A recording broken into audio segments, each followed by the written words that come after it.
मौलाना मौलाना please रहम करो, उतर के चल दूंगा।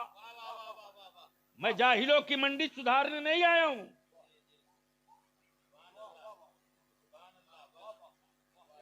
मुझे मालूम है उर्दू का इमला दुरुस्त नहीं है, कुछ सीख लो, दुरूद शरीफ पढ़ लो। मुझे मालूम है कि दुरूद शरीफ याद नहीं है।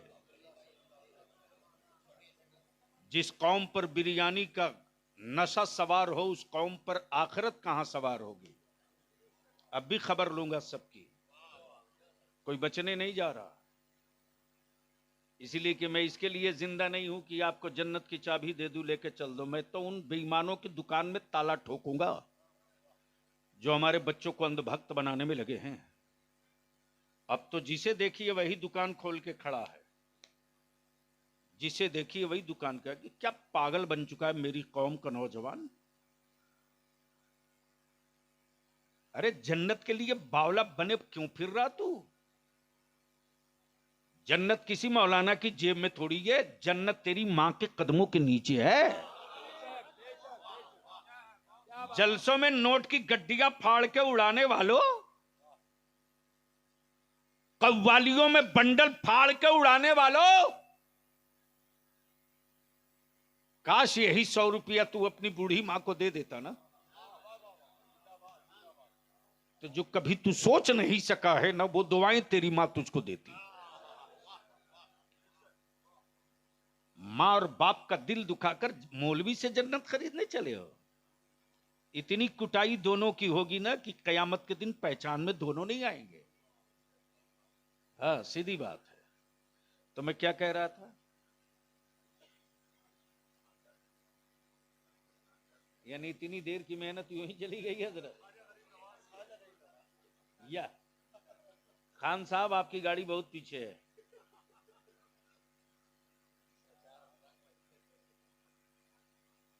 तो दिल लगा के एक बार धीरे से बोल दो सुभान अल्लाह। ओए जोर से बोल दो।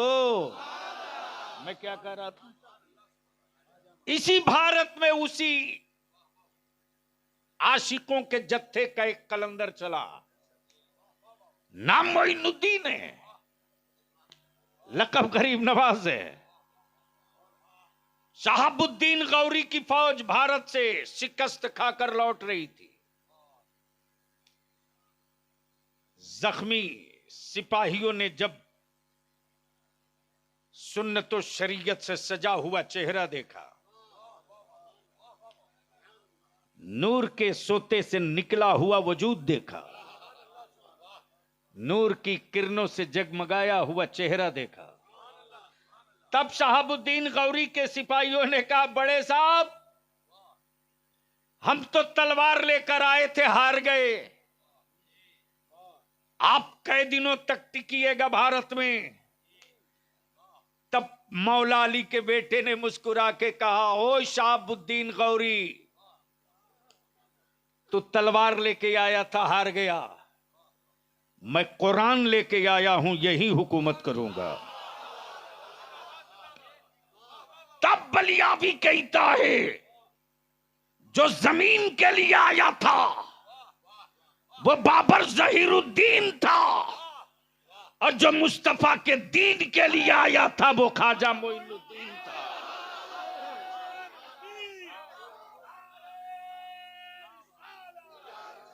सुभान अल्लाह सुभान अल्लाह। बीच वालों को नारा याद है?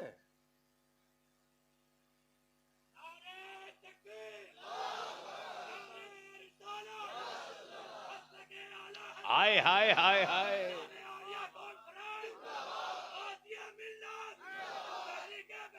हाय हाय, लगा जोर से।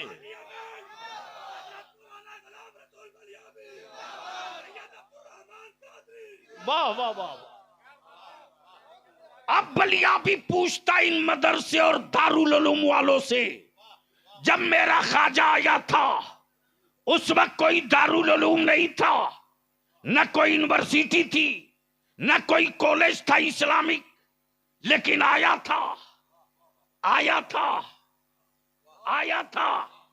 तवज्जो चाहो, बोलोगे तो बोल दूंगा, अरे बोलेगा तो बोल दूंगा। आते सबने देखा, पृथ्वीराज ने आते देखा, जयपाल ने आते देखा, लेकिन मोइनुद्दीन को जाते किसी ने नहीं देखा।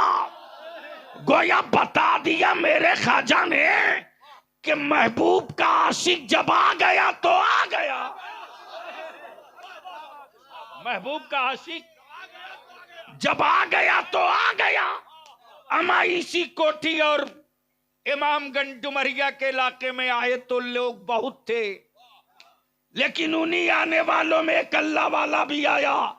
बहुत सारे लोग आए, कोठी बनाए, चले गए, कोठी में कोठी, फिर भी चले गए। लेकिन ये अल्लाह वाला इस शान से आने के बाद है कि तुम रहो ना रहो, आशिक रहेगा। आए हाय हाय, बोल दे बोल दे, तुम रहो ना रहो, आशिक रहेगा। जाहिर सी बात है, जब आशिक है तो कोई महबूब भी होगा। अरे जोर से बोलना, जोर से बोल दो। जब आशिक है तो कोई महबूब तो होगा। अब दुनिया, मुसलमानों, तुम इस्लाम रख करके भी इस्लाम न पढ़ सके।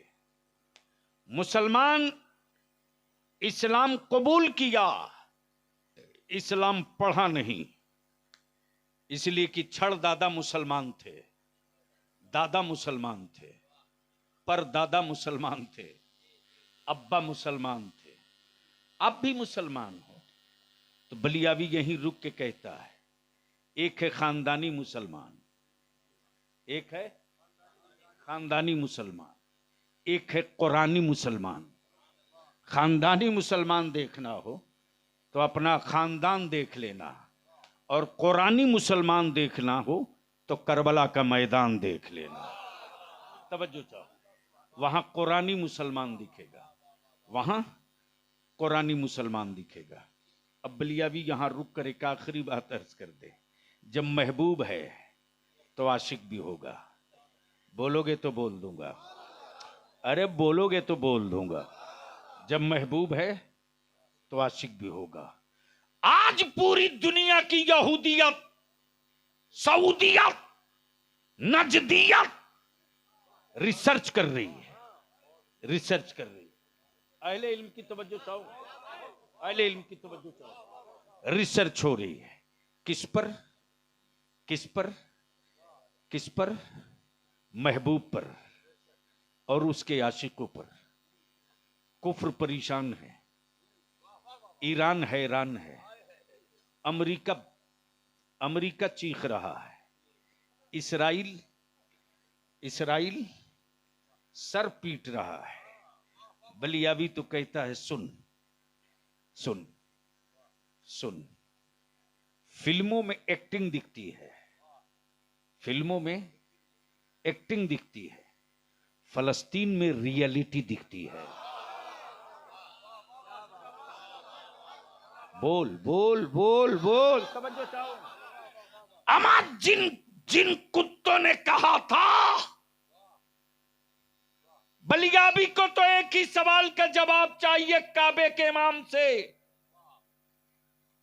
हरम के मुफ्ती, अगर तूने यहूदियों की मावों का दूध नहीं पिया है, मुस्तफा जाने रहमत के सहाबा की औलादों की खैरात खाई है, तो बलियाबी को एक सवाल का जवाब देना पड़ेगा, देना पड़ेगा।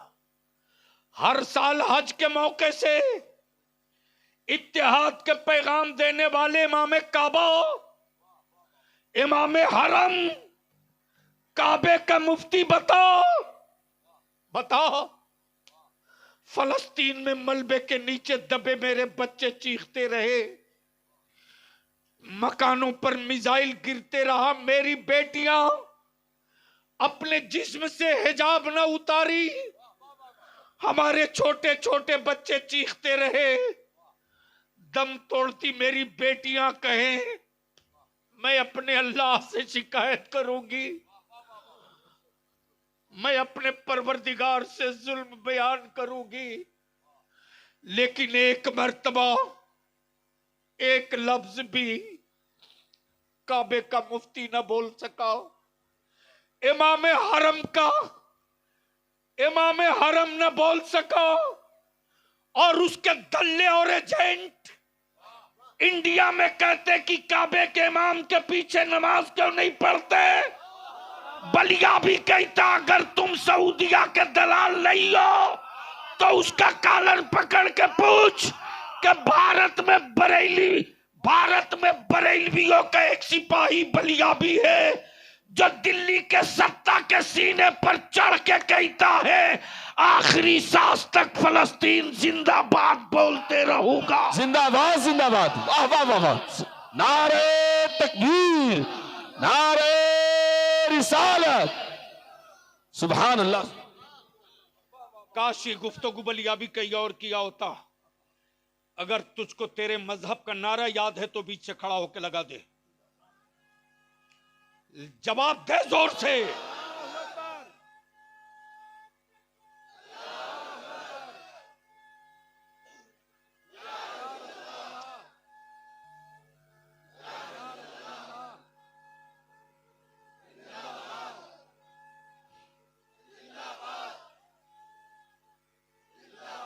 न इमाम हरम कुछ बोल सका, न सऊदिया के ज़कात पर पलने वाले दारुल उलूम का कोई बयान आया।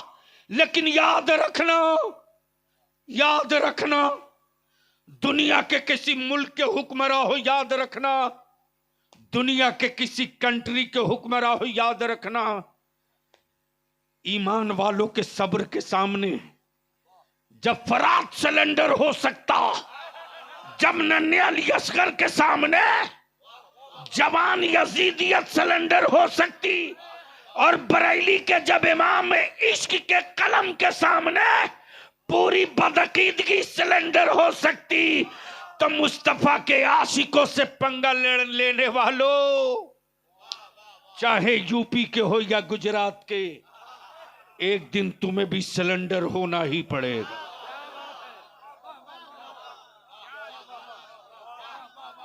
लेकिन थोड़ी सी अपने अंदर तब्दीली लाओ, थोड़ी सी। इस्लाम डिजिटल मजहब का नाम नहीं है, तवज्जो चाहूं, इस्लाम डिजिटल मजहब का नाम नहीं है। ये जो मोबाइल के डब्बे लेकर के घूम रहे हरामखोर, और उसमें हमारे हजरत लोग तो एक नंबर पर हैं। हजरत आफत आ गई, आफत। अभी स्टेशन पर हूं, फला जगह जा रहा हूं, दुआ कीजिए। अबे तू स्टेशन पे मर रहा, मर।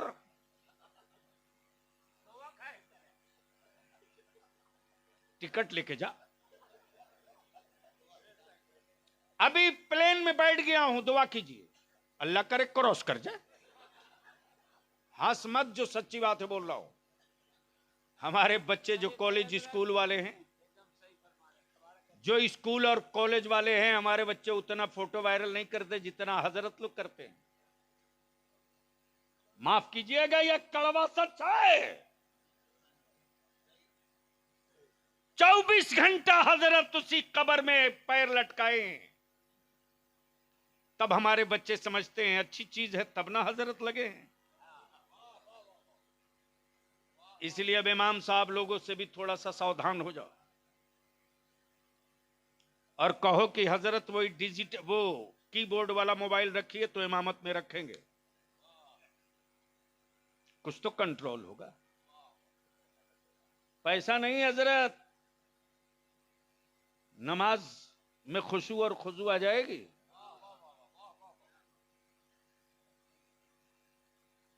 और सुन मुसलमान, अब तेरी औकात तेरे सामने आईना रखकर दिखा दूं। आज ये कोठी इमामगंज, पूरे तितरिया बिसरिया इलाके, घोड़े घाट वाला सुनो।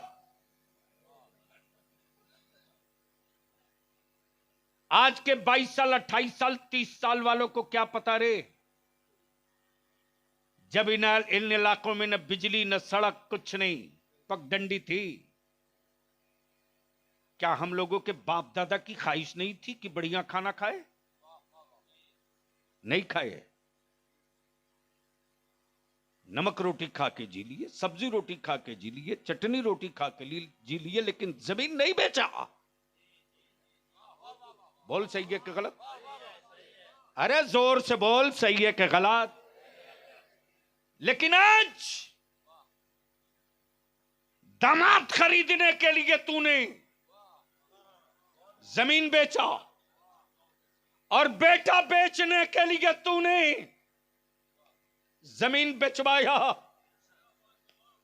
और आज कहते हो हुकूमत टॉर्चर कर रही। कहां गए एनआरसी के शोरमा? कहां गए एनआरसी के वो पहलवान? सुप्रीम कोर्ट में उनका बाप मुकदमा नहीं लड़ रहा, जिसके कहे पर बलियाबी को गालियां देते थे। सुप्रीम कोर्ट में बलियाबी मुकदमा लड़ रहा है, दारी शरिया लड़ रहा। कहां गए वो कुत्ते जो कहते थे क्या क्या?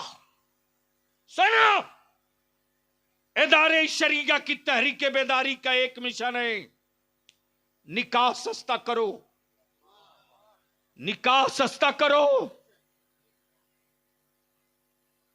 कोई दामाद खरीदना चाहे तो खरीद ले, लेकिन तुम अपना बेटा मत बेचो। तवज्जो चाहूं, तवज्जो चाहूं। कोई दामाद खरीदना चाहे तो खरीद ले, तुम बेटा मत बेचो। जिस दिन तुम बेटा बेचना बंद कर दोगे, उस दिन मंडी में कोई दामाद बिकने वाला नहीं मिलेगा। तुमने बेटे की कीमत लगाई, तब मंडी में दामाद बिक रहा है। मैं तुझसे सिर्फ तुझी से तेरी औलादों के मुस्तकबिल की भीख मांगने के लिए दारे शरिया से उलमा पागल की तरह अपना प्रोग्राम छोड़ के, अपना काम छोड़कर, अपना आराम छोड़कर के रात दिन जूझ रहे हैं। अभी मदिया में हमारे सैयद साहब भी थे, मौलाना भी थे, इस तरफ के बहुत सारे उलमा हमारे गए थे। बार बार कह रहा हूं, इल्तिजा कर रहा हूं अपने आलिमों से, मस्जिदें गिनिए। जब तक मस्जिदें नहीं गिनेंगे, कागज तलाशी जाएगी। बिहार में 80% कब्रिस्तान का कोई कागज नहीं था मौलाना। चौराहे पर भाषण देना बहुत आसान है, 80% कब्रिस्तान के कागज नहीं थे। 2007 में बलियाबी अड़ गया, और जब बलियाबी अड़ा तो मैंने कहा कि जिस मैदान में एक कब्र दिख रही है, उसे कब्रिस्तान मान लेने में क्या दिक्कत है? मान लीजिए कब्रिस्तान, ये पत्थर नहीं है जो कोई हटा दे। तवज्जो चाहो, ये पत्थर नहीं है जो कोई हटा दे। ये आशिक है, लेट गया तो कयामत ही को उठेगा, उससे पहले नहीं उठेगा। इसलिए मान लीजिए, तब हुकूमत ने इस बलियाबी के इस मशवरे को माना, और आज 8000 कब्रिस्तानों की घेराबंदी हुई। कागज मांग देता ना तो ढेर कब्रिस्तान जुता जाते, लेकिन चावल छांटना तो बड़ा आसान है। इसलिए हम विनती करेंगे, कोठी में एक से एक लोग हैं, अल्लाह ताला सबको सलामत रखे, लेकिन पूरा कोठी सीना ठोक के फख्र के साथ ये नहीं कह सकता कि हम जमींदारों ने अपने बेटे को कहीं IAS या IPS बना दिया हो। कोई है? अरे बोलो, कहीं दिख रहा है? लेकिन इसी गया का एक गरीब का बेटा जो मदरसे में पढ़कर IAS बना, मौलाना शाहिद मिसवाई, जो पहली ज्वाइनिंग हुई उनकी, हमारी मुलाकात भी नहीं है, लेकिन जब पोस्टिंग हो रही थी, जैसे ही देखा मौलाना मिसवाई डिट्टो पावर गाड़ दिया। मैंने कहा माफ कीजिएगा, एक ही है जिसके लिए अनुशंसा कर रहे हैं। तो पहली ज्वाइनिंग उनकी हुई थी नगर कमिश्नर के तौर पर समस्तीपुर में। अच्छे अच्छे लोग उस टोपी दाढ़ी वाले को सैल्यूट मारते हैं। चमड़े की कीमत नहीं है मेरे अजीज, गोरा कितना है इसकी कोई कीमत नहीं है।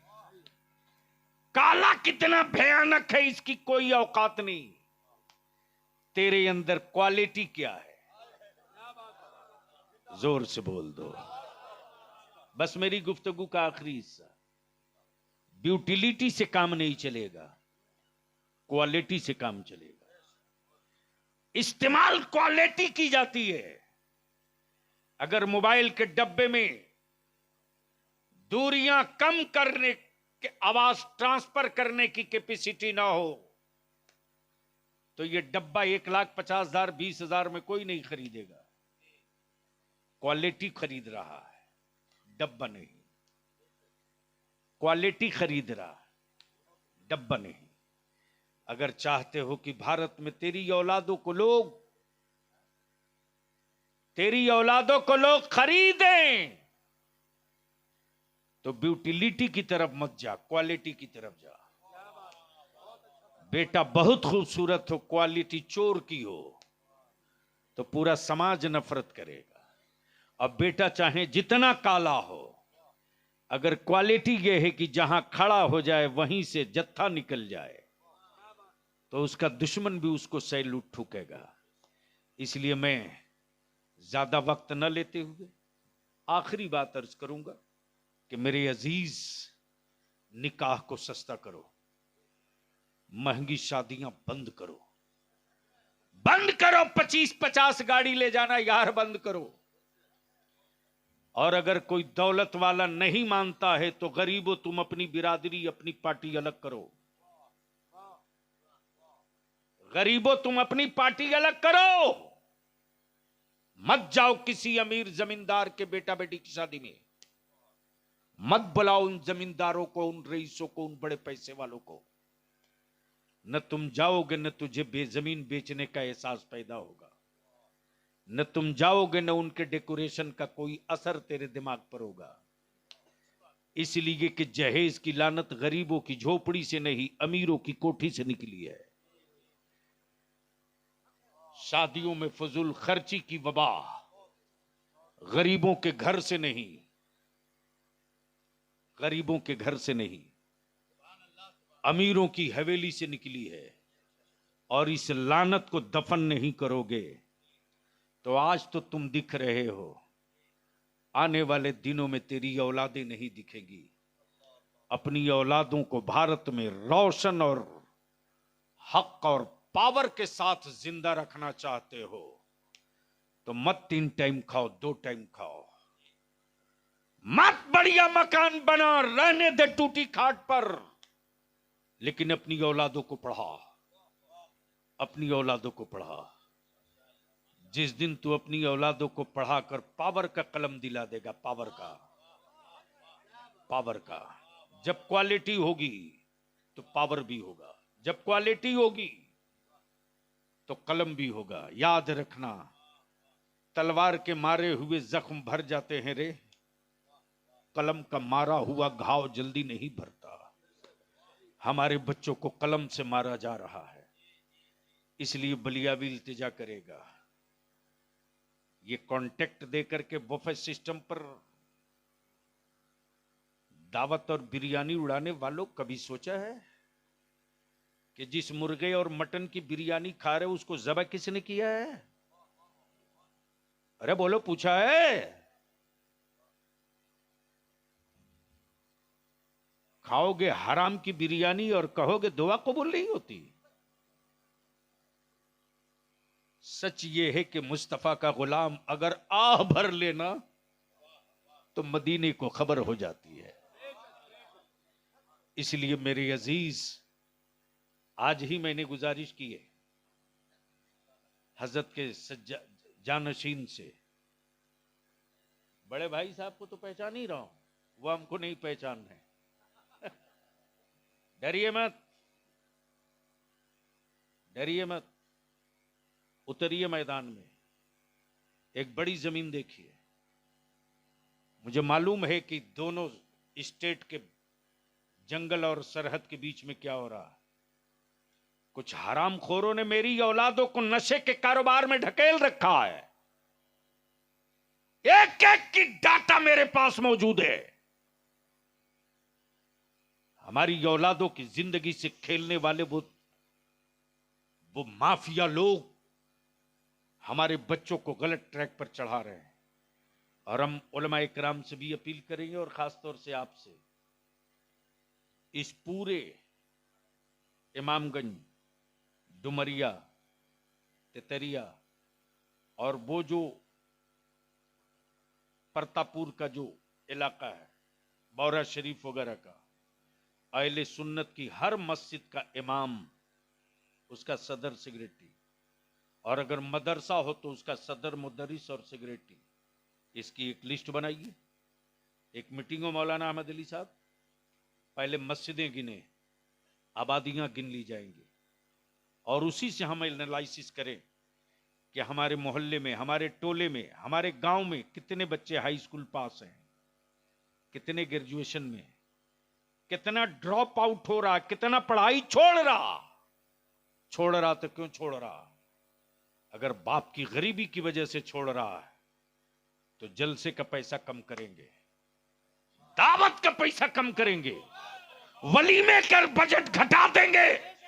अरे नहीं ले जाएंगे 5 गाड़ी से बारात यार, 5 आदमी जाके निकाह कर लेंगे और अपने बेटे की बारात के जो गाड़ी में पैसा खर्च होगा वही पैसा उस गरीब की मुट्ठी में चुप्पे से देकर कहेंगे, बेटा तू अपनी पढ़ाई बंद मत कर, मेहनत करके पावर का कलम ले ले, हम रहे ना रहे, अगर मेरे चंद सिक्कों से तेरे पावर के कलम ने एक मस्जिद का मिनारा बचा लिया तो यही मैदान महशर में निजात के लिए काफी हो जाएगा। इस मिशन को जिंदा करने की जरूरत है। अल्लाह तबारक व तआला हम सबों को अमल खैर की तौफीक रफीक अता फरमाए। अब ईमान से बोलो, अगर जहेज के तिलक के खिलाफ अगर हुल्ला बोल तहरीक चले तो साथ दोगे कि नहीं दोगे? नहीं हाथ उठा रहे हो, जबरदस्ती मत कहलवाइए।